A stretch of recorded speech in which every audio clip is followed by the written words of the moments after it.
Assalamualaikum warahmatullahi wabarakatuh. Halo semua, balik lagi di channel YouTube Kartika Satya. Jadi di video kali ini aku mau ngebahas lagi video kisi-kisi SKB Kesehatan Umum. Yang ini tuh aku ngebahasnya untuk tahun 2021. Ya, semoga aja kisi-kisi tahun ini tuh sama dengan kisi-kisi di tahun sebelumnya, yaitu SKB Kesehatan Umum 2020. Oke, tanpa berlama-lama kita langsung aja ke materi standar pelayanan minimal atau SPM. Tapi sebelum lanjut ke videonya, bagi teman-teman yang belum subscribe, silahkan subscribe dulu. Kenapa? Kalau kalian subscribe, aku itu tambah semangat loh buat video baru. Dan jangan lupa juga untuk follow Instagram aku di @kartikagh. Nah, kenapa kalian wajib follow? Karena biasanya aku selalu aktif nih, baik itu di postingan ataupun di Instastory. Jadi jangan lupa di follow ya. Oke teman-teman, kita langsung aja ke pembahasan materinya. Jadi setiap aku ngebuat video itu aku selalu kasih rangkuman materi. Jadi rangkuman ya, bukan semuanya. Jadi aku ambil yang penting-pentingnya aja supaya teman-teman itu bisa ngerti lah dasar dari materi setiap videonya. Oke, kita yang pertama ngebahas tentang definisi. Standar pelayanan minimal yang selanjutnya disingkat SPM adalah ketentuan mengenai jenis dan mutu pelayanan dasar yang merupakan urusan pemerintah wajib yang berhak diperoleh setiap warga negara secara minimal. Nah, itu adalah pengertian dari standar pelayanan minimal. Nah, sedangkan untuk standar pelayanan minimal bidang kesehatan itu lain lagi teman-teman.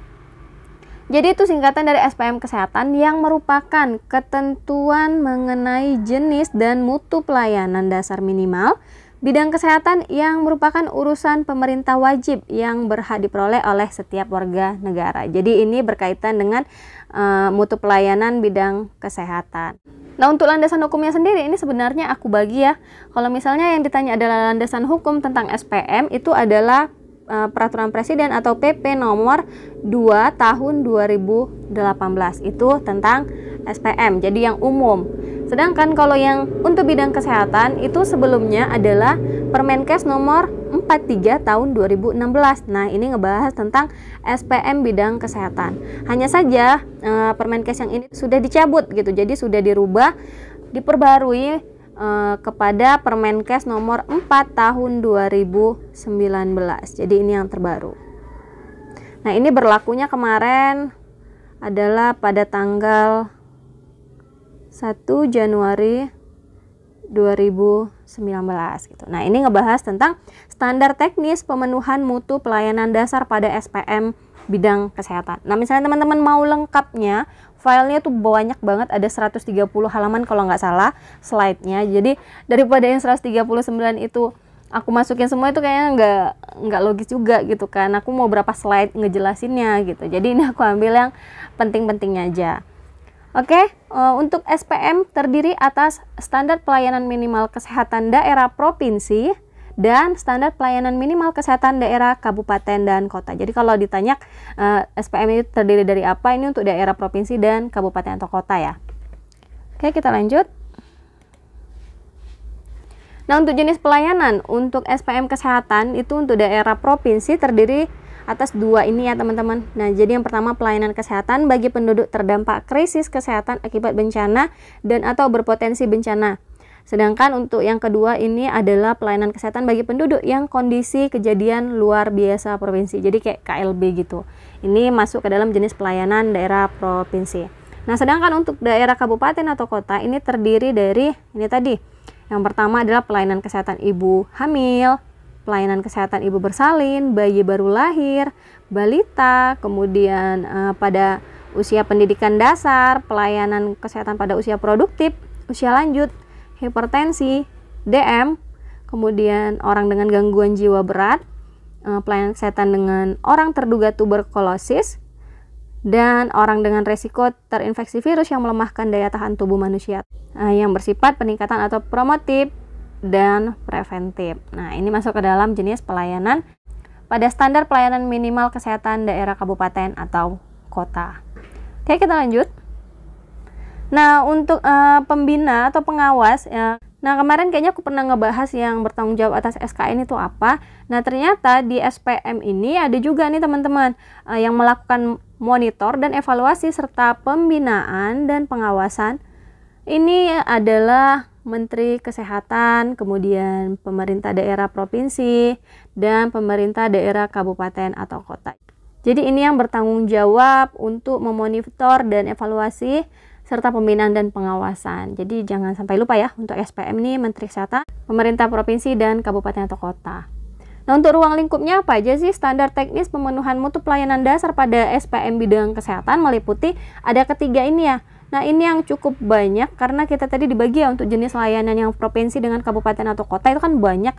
Jadi dalam satu poin misalnya untuk yang di provinsi tadi, satu poin untuk yang terdampak bencana, itu ada 3 subnya. Jadi ada standar jumlah dan kualitas barangnya tuh apa aja gitu, baru SDM-nya, kemudian petunjuk teknis tata cara pemenuhan standarnya itu jadi per layanan gitu. Jadi banyak banget. Nah, kalau misalnya teman-teman mau dicek aja langsung untuk Permenkes nomor 4 tahun 2019 itu dijelaskan di sana. Tapi berdasarkan tahun lalu ya, ujian SKB khusus standar pelayanan minimal atau SPM ini nggak banyak sih soalnya yang masuk gitu. Jadi kita lihat dari pengalaman teman-teman yang udah ikut ujian itu kayak SPM, SKN itu memang kayak mereka jarang dapet sih, atau mereka dapet tapi mereka nggak tahu gitu. Jadi 2 kemungkinan itu sih. Tapi itu pun nggak apa-apa, tetap aku bahas saja untuk standar pelayanan minimal. Oke, kita lanjut. Ini aku kasih salah satu contoh aja ya untuk yang di bidang kesehatan daerah provinsi. Nah, untuk yang satu ini aku kasih contohnya. Nah, ini adalah pelayanan kesehatan bagi penduduk terdampak krisis kesehatan akibat bencana dan atau berpotensi bencana. Nah, yang pertama teman-teman untuk standar jumlah dan kualitas barang dan atau jasanya. Nah, untuk jenis obat-obatan dan bahan medis habis pakai, jumlahnya disesuaikan dengan kebutuhan dan fungsinya pendukung pelayanan kesehatan. Kemudian apalagi jenis yang lain adalah makanan tambahan atau pendamping untuk kelompok rentan, MPASI, MP ibu hamil, pemberian makanan untuk bayi dan anak, PMBA dan lain-lain. Nah, jumlahnya itu disesuaikan dengan kebutuhan. Nah, fungsinya untuk penambah daya tahan tubuh. Sedangkan jenis lainnya itu adalah kelengkapan pendukung kesehatan perorangan atau hygiene kit dan family kit. Disesuaikan dengan kebutuhan untuk jumlahnya, sedangkan untuk fungsinya pendukung perilaku hidup bersih dan sehat atau PHBS selama bencana. Oke, lanjut. Ini adalah ruang lingkupnya ya. Jadi perlayanan ruang lingkupnya itu apa? Nah, untuk standar jumlah dan kualitas personel atau sumber daya manusia kesehatannya. Nah, ini untuk pelayanan kesehatan 24 jam di pos kesehatan bagi penduduk yang terdampak. Ini terbagi dalam beberapa shift, yang itu dengan kondisi di lapangan terdiri dari dokter umum, perawat, bidan. Nah, kebutuhan sumber daya manusia kesehatan, nah, untuk pengiriman tim penanggulangan krisis kesehatan itu terdiri dari dokter, perawat, bidan, tenaga kesehatan masyarakat yang memiliki kemampuan di bidang surveillance, kemudian ada gizi, epidemiologi, kesehatan lingkungan atau counseling, kesehatan reproduksi. Ini kaitannya dengan bidan dan lain-lain. Kemudian apalagi tenaga kesehatan terlatih yang memiliki kemampuan dalam penanganan kesehatan jiwa. Kemudian apalagi ada apoteker dan tenaga promosi kesehatan atau promkes. Nah, ini adalah standar jumlah dan kualitas personilnya ya, SDM kesehatannya atau sumber daya manusia kesehatan. Nah, sebelum lanjut ke videonya, buat teman-teman pejuang CPNS, aku mau rekomendasikan buku kedua yang udah aku terbitkan bareng Muhammad Arif. Ini adalah buku SKB Kesehatan Umum. Nah, buat teman-teman yang masih dalam rumpun kesehatan, yaitu dokter, perawat, bidan, apoteker, dan lainnya, asal masih dalam satu rumpun kesehatan, kalian butuh buku ini. Kenapa? Karena saat SKB nanti bukan hanya soal sesuai bidang, tetapi ada soal SKB Kesehatan Umum sebagai penyumbang 30%-nya gitu. Jadi teman-teman harus maksimalkan untuk yang masih dalam rumpun kesehatan, wajib punya buku ini. Nah, buat teman-teman yang nggak cukup rasanya kalau belajar hanya dengan buku fisik, Kak, aku butuh juga tryout online, karena kan nanti kita ujiannya juga online. Jadi aku mau belajar untuk memanajemen waktu.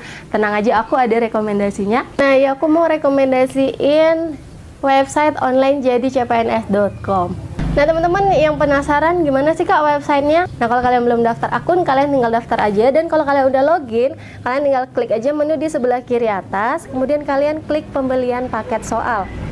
Dan ini tuh ada SKD, SKB, dan P3K. Jadi udah lengkap banget, kalian tinggal pilih aja sesuai formasi kalian. Nah, aku akan kasih contoh gimana sih kalau misalnya kalian mau order yang SKD. Kalian klik aja SKD dan tampilannya akan jadi seperti ini. Kalian klik formasi SKD CPNS. Nah, ini dia harga normalnya 126.000, tapi tenang aja teman-teman, bisa pakai kode referral aku Kartika supaya kalian dapat potongan harga. Kalian klik aja di kode referral ini Kartika dengan huruf besar semua tanpa spasi, kalian klik gunakan kode. Nah, kode referralnya valid, kita cek. Nah, harganya sudah berkurang dari 126.000 jadi 99.000. Jadi murah banget ya. 99.000 kalian udah bisa latihan tryout CAT. Klik aja pembelian dan ikuti instruksi pembayaran. Oke, kita langsung aja ke materi soal. Nah, misalnya untuk teman-teman yang aku masih butuh nih ruang lingkup yang lain untuk jenis layanan yang lain, baik itu provinsi ataupun kabupaten atau kota. Nah, teman-teman bisa order buku SKB Kesehatan Umum. Nah, di situ aku udah masukin nih untuk rangkuman SPM, atau misalnya kurang lengkap juga, kalian bisa search aja Permenkes nomor 4 tahun 2019.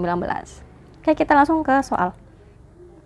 Ketentuan mengenai jenis dan mutu pelayanan dasar minimal bidang kesehatan yang merupakan urusan pemerintah wajib yang berhak diperoleh setiap warga negara merupakan arti dari A. Standar pelayanan minimal. Nah, ini karena udah ada kaitannya dengan bidang kesehatan, ini option yang A salah ya. Standar pelayanan maksimal ini juga salah. Kemudian standar pelayanan minimal kesehatan. Oke, ini kita simpan.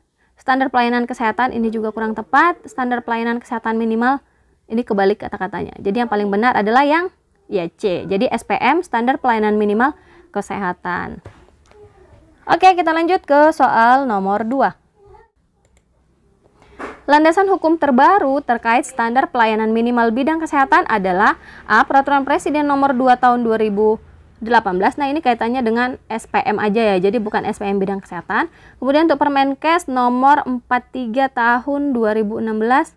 Ini SPM bidang kesehatan, tapi dia sudah dicabut. Ini bidang kesehatan, tapi sudah dicabut gitu. Untuk peraturan Menteri Kesehatannya itu udah dicabut dan diganti dengan, nah ini dia Permenkes nomor 4 tahun 2019. Jadi ini adalah yang terbaru.